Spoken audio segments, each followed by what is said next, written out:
Mawawala 'to sa pool, magpapa-picture muna tayo 'di ba, habang taglagas na. 'Yan ang tawag dito pala, O2, 'yan. Nandito nga pala tayo sa may University Garden, ayan.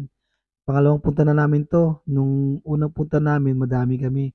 Ngayong pangalawang punta namin kasama namin si mama naman para makita naman niya kung ano yung mga naglalagas na mga dahon. Ayan 'no, nagpa-picture na kami.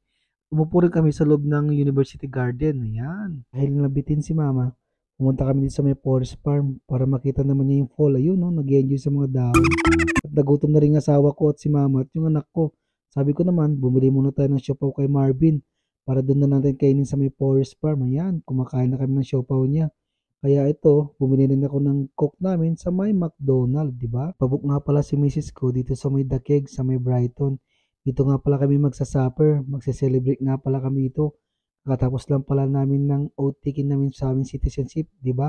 Canadian na tayo. Sabi rin ni Mama, darating din yung asawa ng pinsan ko, kaya dito na rin namin siya imimit. Hinihintay namin yung asawa ng pinsan ko, nag-order na si Mrs.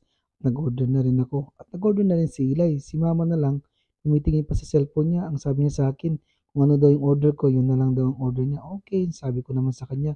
Ito nga pala yung order ko, lobster on the side and steak. Wow, first time ko itong makita. Kasi pag nag-order ko, mashed potato at fries lang. Pero ngayon, level up na, diba? Mapapalaban tayo ngayon. Wala yung asawa ng pinsan ko, hindi na ako nakuha ng magandang video na. Nga pala kami umuwi sa bahay, dumaan na rin pala kami ng Costco para bumili ng mga dapat namin kailangan sa bahay. At titignan na rin namin kung anong mga deal of the day nila. Ayan, deal of the week pala. Naku po, ang daming cart sa labas ha. Tignan mo itong pagpasok nila sa mga cart. Automatic na, remote control pa, di ba?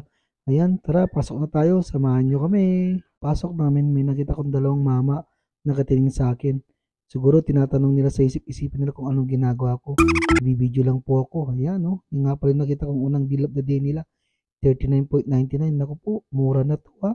Sa mga mahilig magluto at sa mga gustong may fancy na lutuan, yan no, bilhin nyo na yan, habulin nyo yung deal nila.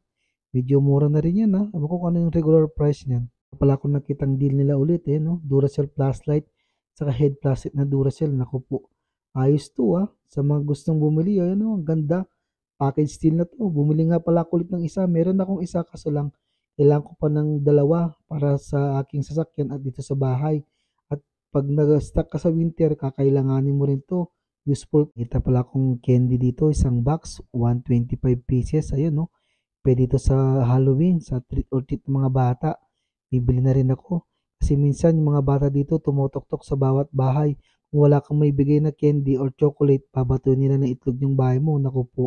Pwede natin papalagpasin yung para sa atin, di ba? Ayun no, may nakita kong mas mura, 6.99 lang. Ito nga pala lagi kong binibili dito na pang diet ko. Yan ang lagi kong kinakain. 12 pack na pala yan. Individual wrap siya, di ba? Masarap yun, parang shawarma pero high protein. Dapat na pala kami sa bahay. Nandito na kami sa may community namin. Hanggang dito na lang. Maraming salamat sa panonood. Don't forget to follow and share.